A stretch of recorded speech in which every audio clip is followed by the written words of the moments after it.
Yang mulia. Oke, satu lagi. Iya, dan politik. Menteri. Nah, Iya, yang mulia. di PEP nggak ada ketua, ada presiden. Ada presiden yang mulia. Presiden lagi kemana? Majelis Kehormatan MK kembali menggelar sidang dugaan pelanggaran etik Hakim Konstitusi hari ini. Informasi selengkapnya akan disampaikan Yunia Harsari dari Gedung Mahkamah Konstitusi.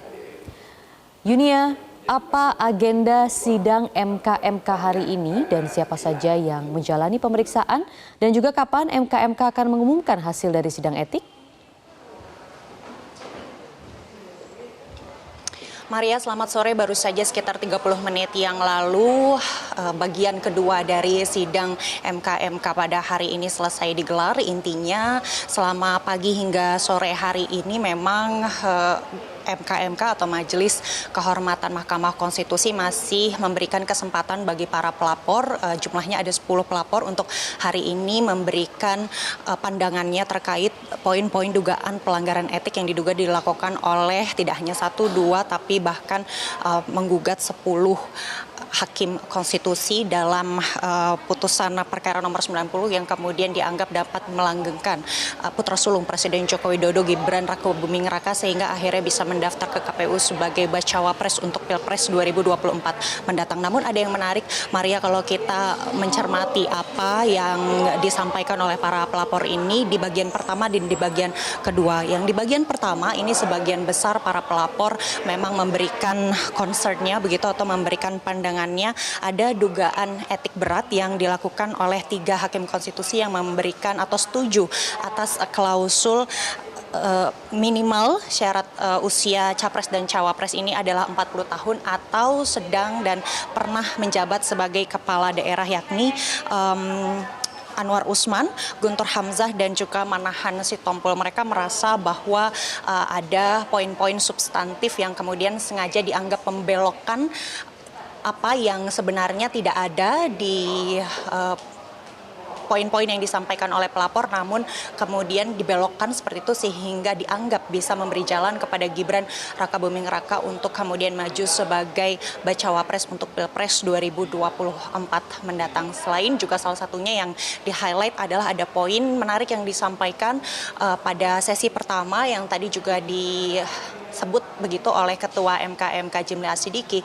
di mana pada poinnya adalah bagaimana kemudian ada soal ketidakpantasan begitu karena memang sorotan soal integritas dari Hakim Konstitusi ini kemudian membuat banyak sekali kritik publik yang ditujukan tidak hanya kepada Hakim MK namun juga kepada Mahkamah Konstitusi secara institusi begitu, dan memang seharusnya ada wibawa yang bisa dijaga oleh hakim-hakim MK ini sehingga itu menjadi satu hal yang dianggap tidak pantas begitu dan memang menjadi salah satu poin dugaan pelanggaran etik. Namun kalau kita melihat dari apa yang terjadi pada sidang di bagian kedua, kebanyakan pelapor ini justru mempermasalahkan Hakim MK yang memiliki dissenting opinion pada putusan dari perkara 90 yang kemudian dianggap melanggengkan Gibran Rakabuming Raka menjadi cawapres dari Prabowo Subianto. Disampaikan bahwa ini tidak ada hubungannya dengan politik. Mereka yang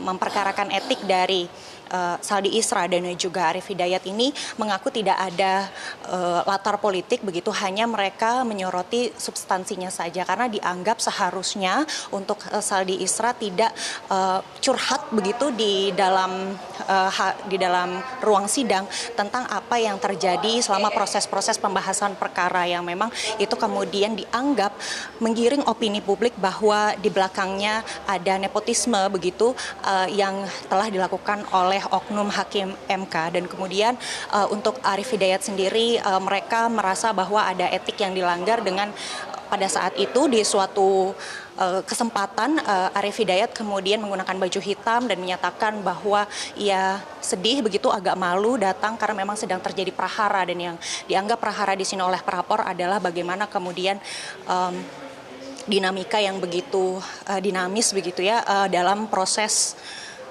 putusan dari perkara 90 yang lagi-lagi memang dianggap melanggengkan Gibran Rakabuming Raka sebagai cawapres untuk Prabowo Subianto pada Pilpres 2024 mendatang.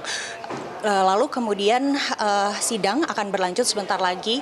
Maria dijadwalkan pada pukul 16 waktu Indonesia Barat, di mana masih ada 3 hakim MK yang belum diperiksa seperti Wahidudin Adams, lalu 2 hakim MK yang lain, sehingga kita masih akan tunggu seperti apa. Namun informasi terakhir yang kami peroleh bahwa Anwar Usman meskipun sudah diperiksa sebelumnya akan diperiksa kembali untuk yang terakhir nanti setelah semuanya selesai.